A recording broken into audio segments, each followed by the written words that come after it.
శుభోదయం మిత్రులారా, వార్తా కథనాపై విశ్లేషణ కార్యక్రమం టీజీటీవీ మార్నింగ్ న్యూస్ కు స్వాగతం. నేను మీ జర్నలిస్ట్ సత్య. ముందుగా రాష్ట్రంలోని ప్రధాన వార్తలను కనుక పరిశీలించినట్లయితే కేసీఆర్ 10 ఏళ్ల పాటు సాగించిన ఏదైతే భగీరథ ప్రయత్నం ఏదైతే ఉన్నదో అవి ఇప్పుడిప్పుడే ఫలితాలను అందిస్తున్నాయి. ఒకవైపు శరవేగంగా కాళేశ్వరం లాంటి బృహత్తరమైన ప్రాజెక్టును నిర్మించి ఇక్కడ రాష్ట్ర వ్యాప్తంగా ప్రజలకు తాగునీరు సాగునీటి కొరతను మరి ఇక్కడ తీర్చినటువంటి అపర భగీరథుడు కేసీఆర్ గారు మరి ఇక్కడ తాను చేపట్టిన ప్రాజెక్టులన్నీ కూడా మరి పూర్తి కాబోతా ఉన్నాయి. ఇప్పటికే 2 ఏళ్ల కాలంలో మరి ఇక్కడ పెండింగ్ ప్రాజెక్టులు అన్నిటిని కూడా పూర్తి చేయాల్సి ఉండే ఈ కాంగ్రెస్ ప్రభుత్వం మరి ఇక్కడ ఏదైతే ప్రభుత్వం చేతులు మారడంతో ఈ 2 ఏళ్ళు కాస్త ఆలస్యమైనా కూడా నిన్నటి రోజున ఆ చెనాక కొరాట ప్రాజెక్ట్ ఏదైతే మరి ఇక్కడ ప్రారంభించిందో మరి 90% పనులు కేసీఆర్ హయాంలో పూర్తయినటువంటి ప్రాజెక్టు మరి నిన్నటి రోజున ఆవిష్కరణకు నోచుకున్నది. మరి ఇక నుండి ఏదైతే ఈ కాంగ్రెస్ ప్రభుత్వం కత్తర్లు పట్టుకొని తిరగాలి. మరి ఇక్కడ కేసీఆర్ అందించినటువంటి ఫలాలు ఏవైతే ఉన్నాయో అవన్నీ కూడా చేతికి అందే సమయం ఆసన్నమైంది. కాబట్టి ఇప్పటికే 2 సంవత్సరాలు ఆలస్యమైంది. మరి కేసీఆర్ ఆనవాళ్లను చెరిపేసే కార్యక్రమంలో భాగంగా రేవంత్ రెడ్డి పెండింగ్ ప్రాజెక్టులను పూర్తి చేయలేక డిపిఆర్లను మరి ఇక్కడ వాటిని ఆమోదింపజేసుకోలేక ఇంకా మాట్లాడతాడు కదా. అంటే నేను 3 నెలలకోసారి ప్రధానమంత్రిని కలుస్తున్నా, మరి ఇక్కడ నెలకోసారి ఆ కేంద్ర మంత్రులను కలుస్తున్నా, ఇదంతా కూడా మోదీ నాకు చుట్టమో లేకపోతే బంధువో కాదు, నేను ఏదైతే దానికి నిధులు సాధించడానికి అనుమతులు సాధించడానికి అంటాడు.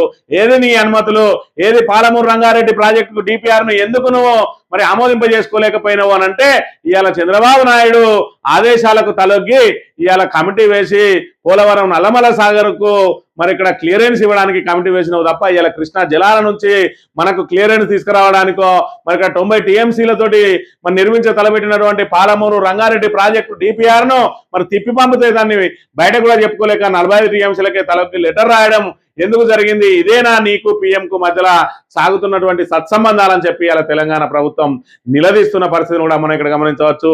ఇక స్పీకర్ చేపడుతున్న కార్యక్రమం ఏ విధంగా ఉన్నదంటే స్పీకర్ పదవికి వన్నెదేవాల్సిన మన గడ్డం ప్రసాద్ గారు ఏదైతే మరి ఇక్కడ పార్టీ ఫిరాయించిందని చెప్పి చిన్న పిల్లాన్ని అడిగినా కూడా చెప్తాడు. ఇప్పటికే మరి ఇక్కడ కాంగ్రెస్ పార్టీలోకి వచ్చిందని కాంగ్రెస్ ఎవరైతే వాళ్ళ మీద ఓడిపోయినారో వాళ్ళే మరి నిక్కచ్చిగా మరి ఎందుకోసం వచ్చిరు మా పార్టీలకు మా ఫలాలు తిందామని వచ్చిండ్రు అని చెప్పి ఒకవైపు మరోవైపు వాళ్ళు కూడా వాళ్ళ సోషల్ మీడియా హ్యాండిల్తో పాటు అనేక వీడియోలు మేము పార్టీలో చేరింది నా నియోజకవర్గ అభివృద్ధి కోసం నేను భాజపా కాంగ్రెస్ పార్టీలో చేరినా అని చెప్పినప్పుడు కూడా మరి ఇక్కడ న్యాయానికి కళ్ళు లేవని చెప్పేది పాతనానుడి. ఇప్పుడు న్యాయదేవత కూడా కాళ్లకు గంతలు ఇప్పారు కానీ స్పీకర్ కట్టిన గంతలు మాత్రం ఇప్పలేదని చెప్పి ఇక్కడ తెలంగాణ వ్యాప్తంగా విమర్శలు వినిపిస్తున్నాయి. ఎందుకంటే మరి ఇక్కడ నిన్నటి రోజున కూడా ఆ 2 ఎమ్మెల్యేలు కాళే యాదయ్య పోచారం శ్రీనివాసరెడ్డిలు కూడా పార్టీలు మారినట్టుగా మరి ఇక్కడ మాకు ఎలాంటి ఆధారాలు లభించలేదని చెప్పడం హాస్యాస్పదంగా మారింది. అంటే స్పీకర్లు అంటే మరింత మరి ఇక్కడ దిగజారుడుగా ఉంటారా అని చెప్పి స్పీకర్ పదవి మీదనే అనుమానాలు వ్యక్తమయ్యే విధంగా వ్యవహరిస్తా ఉన్నాడు గడ్డం ప్రసాద్ గారు. మరోవైపు నిన్నటి రోజున సుప్రీంకోర్టులో మరి ఇక్కడ స్పీకర్ కు చుక్కెదురైంది. 4 వారాల లోపు నిర్ణయం తీసుకోకపోతే మేమే నిర్ణయం తీసుకుంటాము, 2 వారాల లోపల ఏం చర్యలు తీసుకుంటా ఉన్నారో మరి దానికి సంబంధించిన ఆ చర్యలకు సంబంధించి అఫిడవిట్ దాఖలు చేయాలని చెప్పి సుప్రీంకోర్టు మరి ఇక్కడ కొరడా జలిపించిన పరిస్థితిని కూడా మనం ఇక్కడ గమనించవచ్చు. వార్తా కథనాలను కనుక పరిశీలించినట్టయితే ముందుగా నమస్తే తెలంగాణలో ప్రగతి వెలుగులు జలసిరులు చెనాక కొరాట కేసీఆర్ ఘనత బీఆర్ఎస్ హయాంలోనే ప్రాజెక్టు పూర్తి అసెంబ్లీ ఎన్నికల ముందే ట్రయల్ రన్ సక్సెస్ తీరనున్న నల్లరేగల దహార్తి 60,000 ఎకరాలకు నీళ్లు లోయర్ పెనుగంగా ఆయకట్టుకు మోక్షం గత ప్రభుత్వంలోనే సదర్మాట్ కంప్లీట్ 2017లోనే ప్రాజెక్టుకు హరీష్ రావు శంకుస్థాపన కట్టింది కేసీఆర్. అయితే కాంగ్రెస్ రిబ్బన్ కటింగ్ చెనాక కొరాట సబర్మాట్లకు రేవంత్ స్విచ్ ఆన్. మరి ఎవరైనా ప్రభుత్వం మారినప్పుడు అది ఏదైతే రిబ్బన్ కట్ చేయక తప్పదు, కానీ ఈ 2 ఏళ్ళు ఆలస్యం అయ్యేది కాకుండా మరి 5-6 నెలల్లోనే పూర్తి కావాల్సిన చెనాక కొరాట పూర్తిగా 90% పనులు పూర్తయినాయి. కేవలం మరి ఇక్కడ కేసీఆర్ ఆనవాళ్లను చెరిపేస్తా ఇది వెంటనే కనుక కట్ చేసినట్టయితే బీఆర్ఎస్ ఖాతాలో పడుతుందని ఆలస్యం చేసుకుంటా చిరు. అవునన్నా కాదన్నా చెనాక కొరాట ఘనత ఖచ్చితంగా కేసీఆర్దే. కేసీఆర్ మరి ఆయన ఆలోచన సరళి నుంచి పుట్టుకొచ్చిందే చెనాక కొరాట అనే ప్రాజెక్ట్ అనే విషయాన్ని కూడా మనం ఇక్కడ గమనించాలి. మరోవైపు చూసుకున్నట్లయితే పరిశ్రమలకు నవశకం కేసీఆర్ పాలనలో విప్లవాత్మక పథకాలతో రాజబాట సూక్ష్మ చిన్న మధ్యతరహా పరిశ్రమలకు భారీ ప్రోత్సాహం టీఎస్ ఐపాస్ తో రాష్ట్రానికి 1,000 కోట్ల పెట్టుబడులు లక్షల మంది యువతకు ఉద్యోగ ఉపాధి అవకాశాలు. తాజా నివేదికలో మరోసారి ప్రశంసించిన నీతి ఆయోగ్ 2022-23 రాష్ట్రానికి 26,791 కోట్ల పెట్టుబడులు, 3,191 కొత్త పారిశ్రామిక ప్రాజెక్టుల అనుమతులు, తెలంగాణ ప్రగతిని వివరించిన నీతి ఆయోగ్ 2026 నివేదిక, T idea, T pride, T ఫండ్ల వంటి పథకాల ప్రస్తావన, నేషనల్ బెస్ట్ ప్రాక్టీస్ గా కేస్ స్టడీస్, టిఎస్ ఐపాస్ కు గుర్తింపు అని చెప్పి 11 ఏళ్లలో రాష్ట్రానికి 2,60,000 మరి 60 కోట్ల పెట్టుబడులు వచ్చినాయి. 22,745 పరిశ్రమల స్థాపనకు ప్రభుత్వం ప్రోత్సాహకాలు అందిస్తే 17,54,000 మందికి ఉపాధి కల్పన జరిగింది. ఇదేదో మొన్న శ్రీధర్ బాబు కదా కాకి లెక్కలు చెప్పిన లెక్కలు కాదు.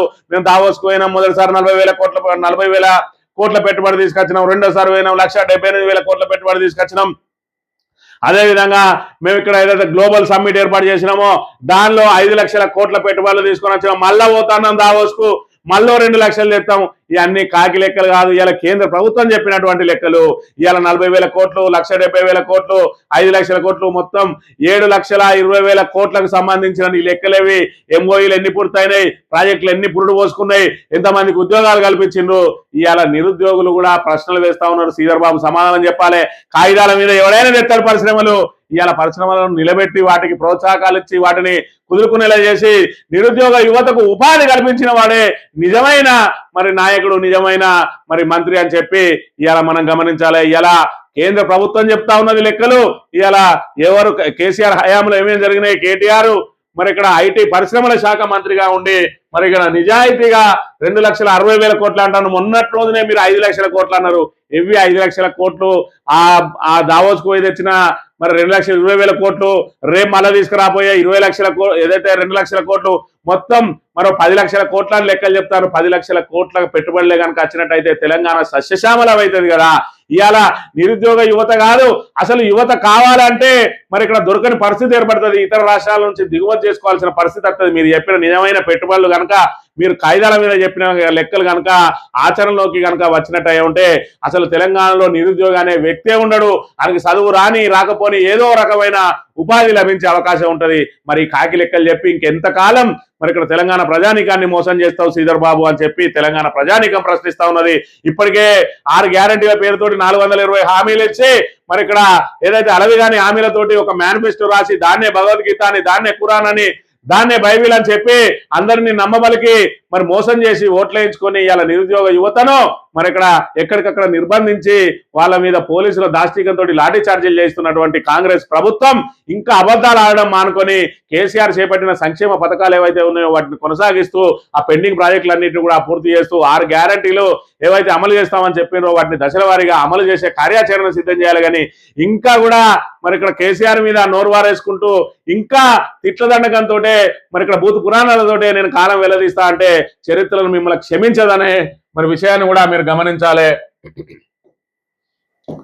10 ఏళ్ల పాలన, పారిశ్రామిక విప్లవం, టిఎస్ ఐపాస్ దేశంలోనే అత్యుత్తమైనది, నీతి ఆయోగ్ ప్రశంసించడం గొప్ప విషయం, 2,60,000 కోట్ల పెట్టుబడులు ఆకర్షించాం, 25 లక్షల మంది యువతకు ఉపాధి కల్పించాం. నీతి ఆయోగ్ నివేదికపై కేటీఆర్ స్పందన, 2,60,000 కోట్లకే మరి ఇక్కడ వీళ్ళు చెప్పిన ప్రకారమే 17 లక్షల మంది ప్రత్యక్షంగా, ఇంకా దాని మీద పరోక్షంగా కూడా చూసుకున్నట్టయితే 25 లక్షల మందికి ఉపాధి లభించింది అని అంటే మరి మీరు తెచ్చే 10 లక్షల కోట్లతోటి మరి ఇక్కడ ఏదైతే 17 లక్షలు ఇంటూ 5 వేసుకుంటే మరి 20 లక్షలు ఇంటూ 5 వేసుకుంటే 1 కోటి మందికి ఉద్యోగాలు వస్తాయి. ఇలా 1 కోటి మంది నిరుద్యోగులకు ఉద్యోగాలు కనుక వచ్చినట్టు అంటే అసలు తెలంగాణలో నిరుద్యోగ వ్యక్తి అన్నట్లే ఉండడు. ఏ వయసుకు సంబంధించిన వాడైనా ఆఖరికి 18 ఏళ్ళు నిండినోనికి కూడా టక్కన ఉద్యోగం వచ్చే అవకాశం ఉంటది. మరి ఎందుకు ఇంకా తెలంగాణ ప్రజానీకాన్ని మభ్యపెడుతున్నావు శ్రీధర్ బాబు అని చెప్పి మరి తెలంగాణ ప్రజానీకం ప్రశ్నిస్తా ఉన్నది. బీఆర్ఎస్ సర్కార్ స్టార్టప్లకు కేరాఫ్, 10 ఏళ్లలో తెలంగాణ 10,804 స్టార్టప్లు, అత్యధిక అంకుర సంస్థలతో దేశంలోనే 7వ స్థానం. కేటీఆర్ చొరవతో మారిన ముఖ చిత్రం, ఆవిష్కరణలతో ఆర్థిక వ్యవస్థ కూతం, డిపిఐఐటి కేంద్ర గణాంకాల వెల్లడి అని చెప్పి స్టార్టప్లకు మరి ఇక్కడ ఏదైతే మరి ఇక్కడ స్టార్టప్లకు కేంద్రంగా మారింది హైదరాబాద్ అనేది. ఇవాళ తెలంగాణ అప్పుడే పురుడు పోసుకున్న తెలంగాణ ఇలా దేశంలోనే 7వ స్థానం సాధించింది అని అంటే మరి 10 ఏళ్లలో సాధించిన పురోభివృద్ధి గురించి మనం ఆలోచించాలి. ఇదే కనుక కొనసాగినట్టు ఉంటే దేశంలో నెంబర్ 1 గా మారే అవకాశం ఉండేది. ఇలా కాంగ్రెస్ వచ్చింది, అభివృద్ధికి బ్రేకులు వేసింది అని చెప్పడంలో ఎలాంటి సందేహం లేదు అనే విషయాన్ని కూడా మనం ఇక్కడ గమనించవచ్చు. మీకు ఇదే చివరి అవకాశం, ఎమ్మెల్యేల అనర్హతపై త్వరగా తేల్చండి, డెడ్ లైన్ దాటితే ఏం చేయాలనో మాకు తెలుసు అంటున్న సుప్రీంకోర్టు. 2 వారాల్లో అఫిడవిట్ దాఖలు చేయాలని స్పీకర్ కు ఆదేశం. ఫిరాయింపులకు పాల్పడిన ఎమ్మెల్యేల అనర్హత కేసులో తెలంగాణ అసెంబ్లీ స్పీకర్ మళ్లీ గడువు కోరడాన్ని సుప్రీంకోర్టు తీవ్రంగా తప్పట్టింది.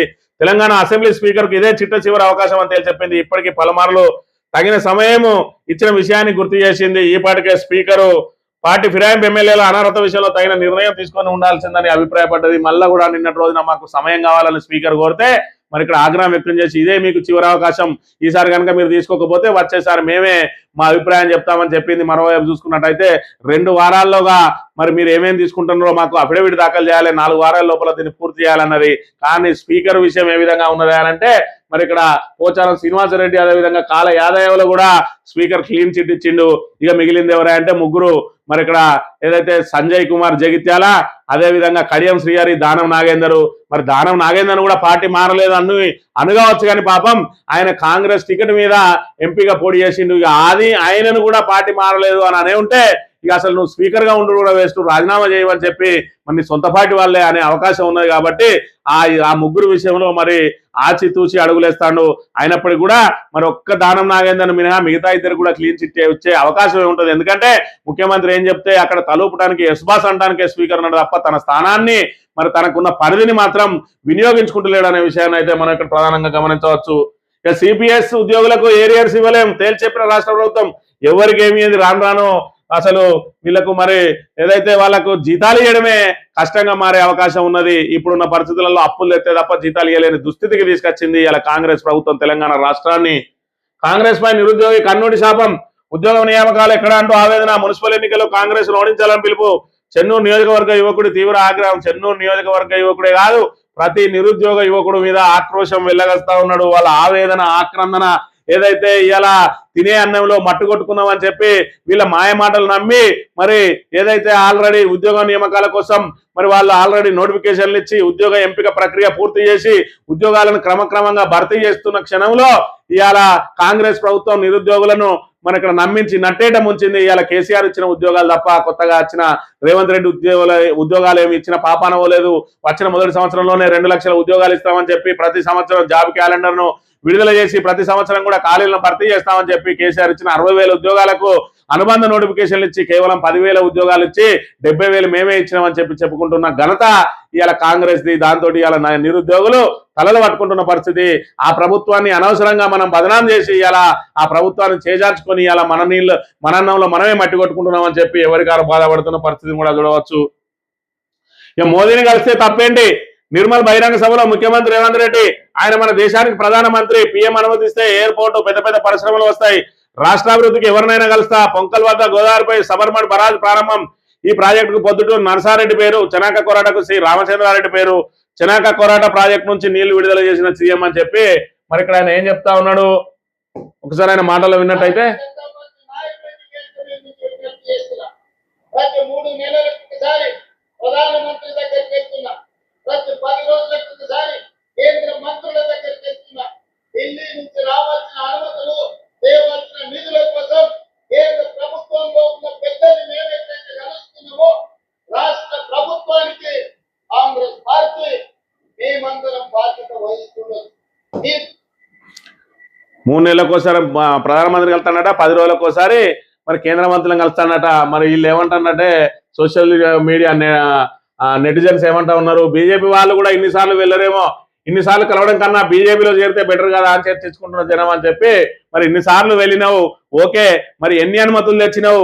ఇవాళ కనీసం నీ సొంత జిల్లాకు సంబంధించిన పాలమూరు రంగారెడ్డికి సంబంధించిన డిపిఆర్ ను ఎందుకు క్లియరెన్స్ తెచ్చుకోలేకపోయినావు? ఇవాళ కృష్ణానదిలో మన వాటా కోసం మరి ఇక్కడ బ్రిజేష్ పటేల్ కమిషన్ ఏదైతే ఉన్నదో మరి దానికి సంబంధించిన కేఆర్ఎంబి ద్వారా చర్చలు జరిపించి మరి మనకు రావాల్సిన వాటాను ఎందుకు సాధించలేకపోతా ఉన్నావో ఒక్కసారి మరి ఇక్కడ తెలంగాణ ప్రజానీకానికి చెప్పాలి. ఇవాళ మెట్రో రైలు మరి అనుమతి ఇవ్వకపోతే మొత్తంగా మేము బీజేపీని మరి ఇక్కడ ఏదో గద్దె దించుతామన్న రేంజ్ లో మరి పెద్ద మాటలు మాట్లాడి ఇవాళ మళ్ళీ తోక ముడుచుకొని ఉన్నావు. ఇవాళ ఏదైతే కేంద్ర ప్రభుత్వాన్ని ఓసారి బెదిరిస్తావు, ఓసారి పోయి వేడుకుంటావు, మరి ఇక్కడ నీ ఏదైతే బుడ్డన్కా మాటలతోటి తెలంగాణ పరువు తీస్తా ఉన్నావు, ఆత్మగౌరవాన్ని తాకట్టు పెడతా ఉన్నావు. ఒకసారి బీజేపీకి మోకరిల్తావు, ఒకసారి చంద్రబాబు నాయుడుకి మోకరిల్తావు. ఏం చేసినా కూడా తెలంగాణ ప్రయోజనాలు తాకట్టు పెడతా ఉన్నావు తప్ప తెలంగాణ కోసం కొత్తగా తీసుకొచ్చిన అనుమతులు కానీ మంజూరులు కానీ మరి ఇక్కడ 2 బడ్జెట్లలో రెండిట్లలో కూడా సున్నా పెట్టి నువ్వు రాబోయే బడ్జెట్లోనన్నా మరి తెలంగాణకు నువ్వు ఏ పాటి నిధులు సాధిస్తావో ఇన్నిసార్లు కలిసి మరి తెలంగాణ ప్రజానీకం ఎదురు చూస్తూ ఉంటది. ఇక పొంకల్ వద్ద గోదావరి నదిపై సబర్మటు బ్యారేజ్ ప్రారంభం చేసినట్ట ఈ ప్రాజెక్టుకు పొద్దుటూరు నరసారెడ్డి పేరు, చెనాక కోరాడకు శ్రీ రామచంద్రారెడ్డి పేరు, ఇంకో దానికి జైపాల్ రెడ్డి పేరు, ఇంకో దానికి ఇంకొక రెడ్డి పేరు.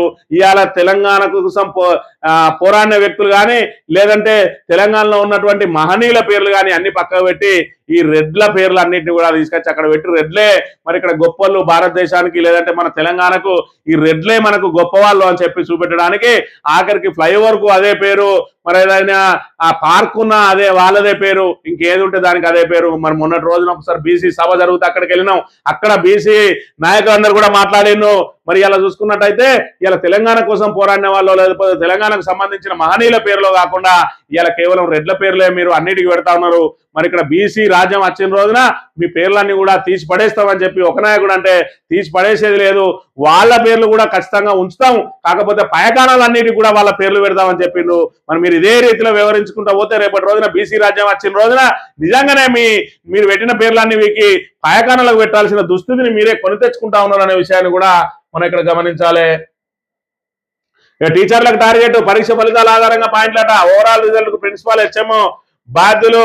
మరి ఇక్కడ వీళ్ళకి కావాల్సిన బదిలీలు కానీ అదే విధంగా పదోన్నతులకు కానీ వీళ్ళ ఏదైతే ఉత్తీర్ణత శాతం మీదనే మరి వీళ్ళకు టార్గెట్ ఇస్తారట, ఉత్తీర్ణత శాతం ఇచ్చి వాళ్ళకి పాయింట్లు ఇస్తారట. ఇది మంచి పరిణామమే ఖచ్చితంగా. మరి వేల జీతాలు తీసుకొని అన్ని రకాలుగా మరి అనుభవిస్తూ ఇవాళ రిజల్ట్ శూన్యంగా ఉంటా ఉన్నది. కాకపోతే ఏంటంటే మరి ఇక్కడ ఏదైతే మెరుగైన స్టూడెంట్లు అందరూ కూడా ప్రైవేట్ వైపు పోతా ఉన్నారు. మరి ఇక్కడ ఏదైతే చాలా లో గ్రేడ్ స్టూడెంట్స్ మాత్రమే మరి ఇక్కడ గవర్నమెంట్ వైపు పోతా ఉన్నారు. అయినా కూడా వాళ్ళలో ఉన్న ప్రతిభను ఎంతో కొంత మెరుగుపట్టాల్సిన అవసరం మరి ఈ టీచర్ల మీద ఉంటుంది. వీళ్ళు కూడా గవర్నమెంట్ లో రిజల్ట్ గురించి ఎవడు పట్టించుకుంటారులే అన్నట్టుగా ఏదైతే వివరిస్తా ఉన్నారో ఖచ్చితంగా ఇలాంటి కఠిన నిబంధనలు అమలు చేసినట్టయితే ప్రభుత్వ పాఠశాలల్లో కూడా విద్య మెరుగయ్యే అవకాశం ఉంటుంది. కాబట్టి ఖచ్చితంగా ఈ నిర్ణయాన్ని మాత్రం అందరూ స్వాగతించాల్సిందే. ఇక ట్రంప్ కు నోబెల్ బహుకరించిన వెనుజులా విపక్ష నాయకురాలు మచాడో అట. ఓవల్ ఆఫీసులో ట్రంప్ కు నోబెల్ శాంతి బహుమతిని బహుకరిస్తున్న కొరీనా మచాడో.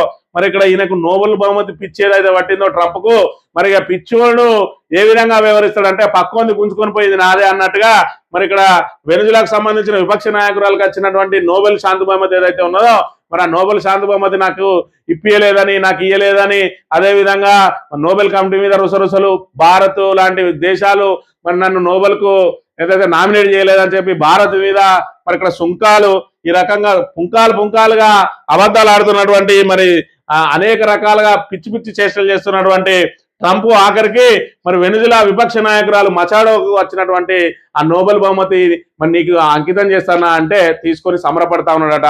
మరి నోబెల్ బహుమతి అనేది నిన్ను గుర్తించేయాలి కానీ పక్కోళ్ళ దగ్గర గుంజుకోవడమో లేకపోతే పక్కోళ్ళు నీకు భిక్షమెత్తే నువ్వెట్లా నోబెల్ శాంతి బహుమతి పొందినట్టయితే ఒకసారి ఆలోచన చేయాలి.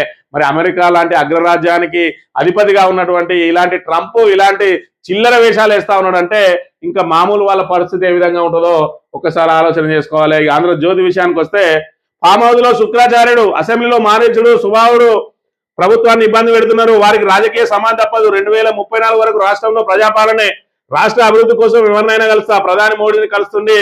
అందుకే నాగోబ జాతరకు 22 కోట్లట, 300 కోట్లతో మేడారం ఆలయ పునర్నిర్మాణం.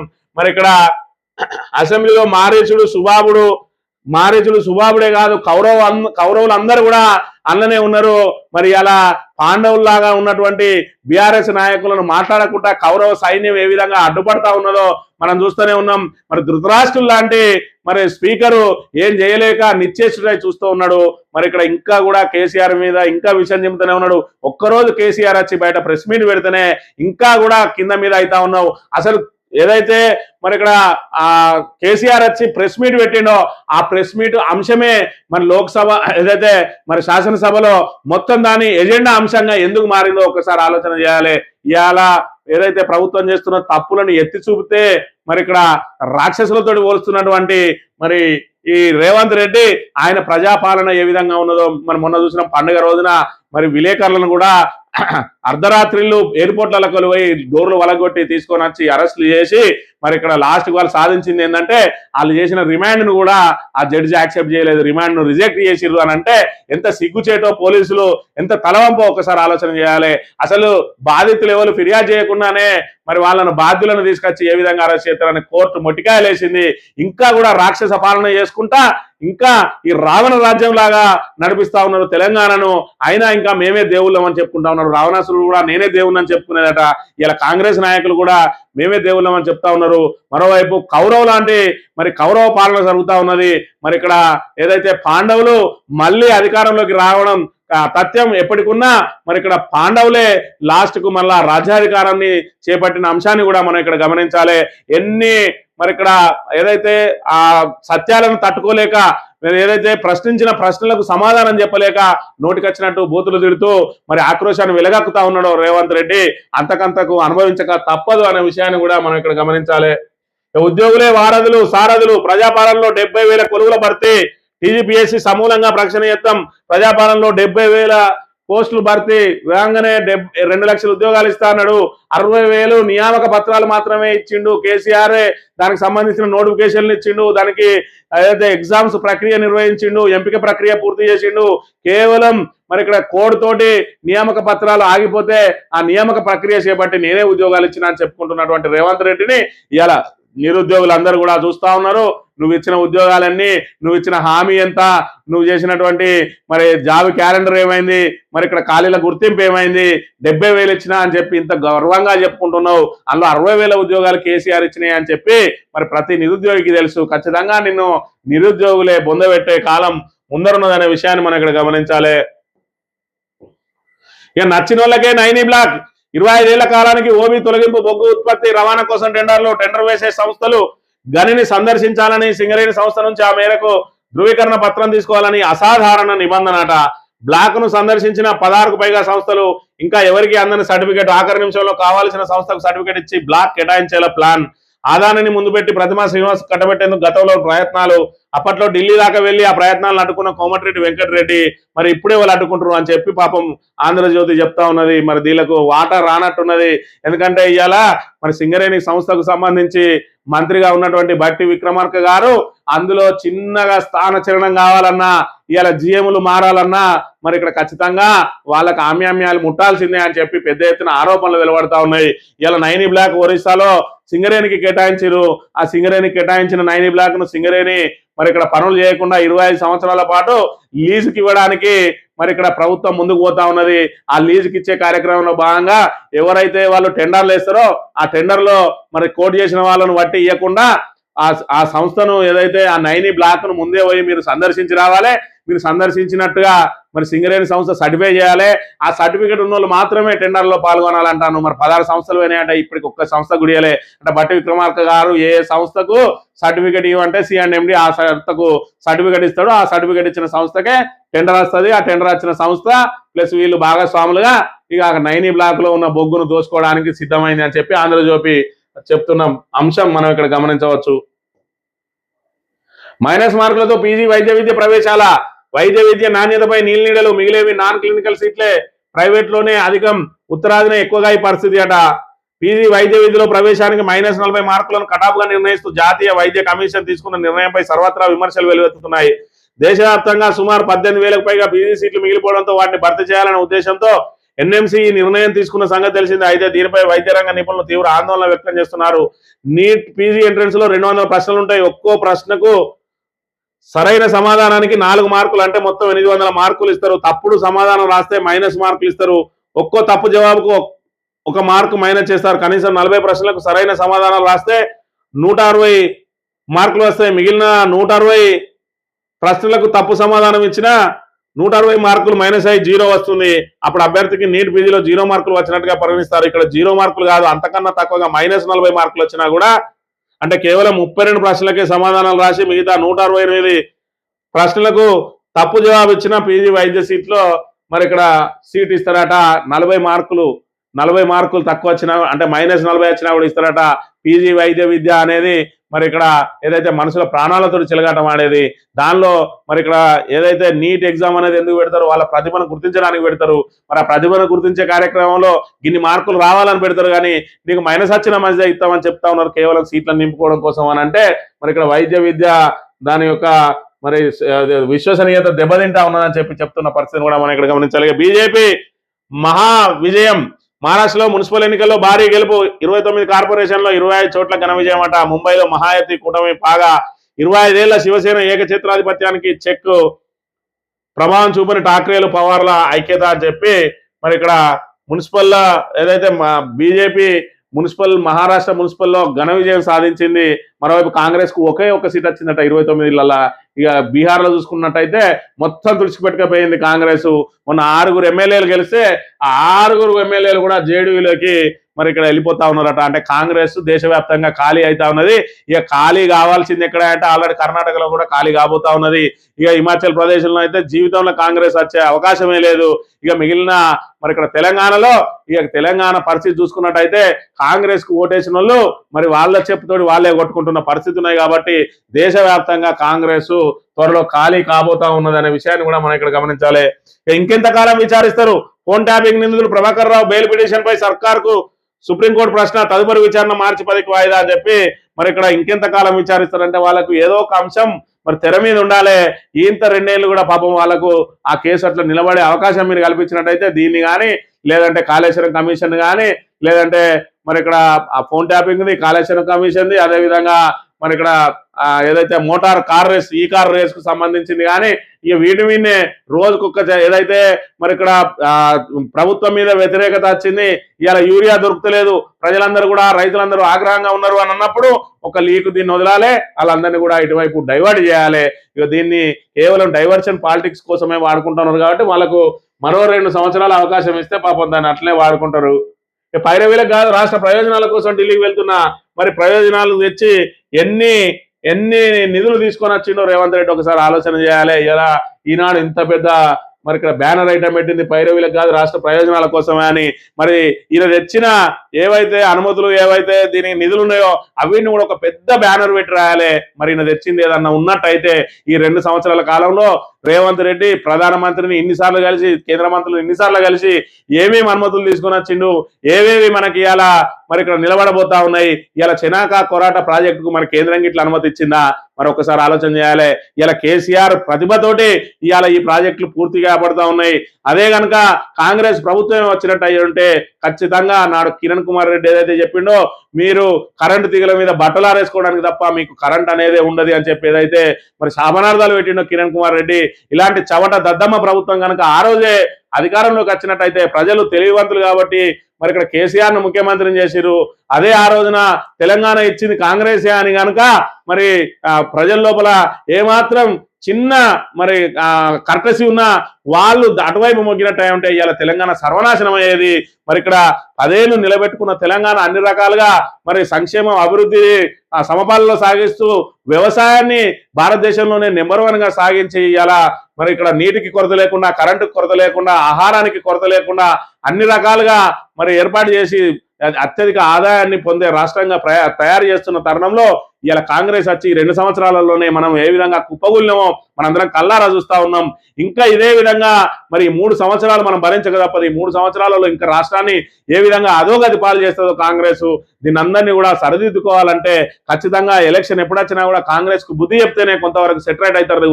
లేదంటే ఇంకా కమిషన్ల కోసం మన రాష్ట్రాన్ని మరి పీల్చి పిప్పి చేసే అవకాశం ఉంటాయి. కాబట్టి ఎన్నిక ఏదైనా కూడా కాంగ్రెస్ కు బుద్ధి చెప్పాలని కోరుతూ ఇది ఈ రోజు మార్నింగ్ న్యూస్ తిరిగి వెళ్తాం. Thank you very much.